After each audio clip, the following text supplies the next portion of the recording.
বেশি বেশি করে দোয়া করেন আমার জন্য। আমি তো নেপালি ভাষা বুঝি না ভাই। হ্যাঁ, আপনার ব্যবসা আরো ভালো হোক সেটাই বলতেছে আর কি। হ্যাঁ, ফারহানা আক্তার, ফারহানা আপু, ফারহানা আক্তারকে একটু হাই দিয়ে দেন তো, বারবার কমেন্ট করতেছে। ফারহানা আক্তার, ফারহানা। মেয়েরা কি মেয়েরা শুধু নাকি হাঁসের ব্যবসায় করে, এই ব্যাপারে আপনি কি বলবেন? কেন শুধু হাঁসের ব্যবসা করে? হাঁসের পাশাপাশি কত কিছু আছে, এটা কি দেখছেন আপনি? বলেন, শুধু হাঁস আছে, গরু আছে, খিচুড়ি আছে, পিঠা আছে, কেক আছে, তাহলে হাঁসের ব্যবসা কেমন শুধু মেয়েরা? আপু, চাঁদপুর থেকে ফারহানাকে কিছু বলে দেন তো। চাঁদপুর থেকে ফারহান আপনাকে দেখতেছে অনেকক্ষণ ধরে, কিছু বলেন। চাঁদপুর থেকে ফারহানাকে অসংখ্য ধন্যবাদ লাইভ দেখার জন্য। আর আপু আইসেন খাইতে। কোথায় আসবে, দোকানের ঠিকানা বলে দেন। লোকেশন হচ্ছে আগারগাঁও নতুন রাস্তা সংসদ কোয়ার্টারের গেটের বাম পাশে, সিমেজ কিচেন।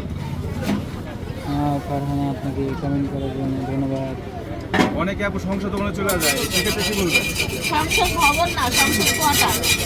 এটা আগারগাঁও নতুন রাস্তা সংসদ কোয়ার্টার, সংসদ ভবন না। সংসদ কোয়ার্টার।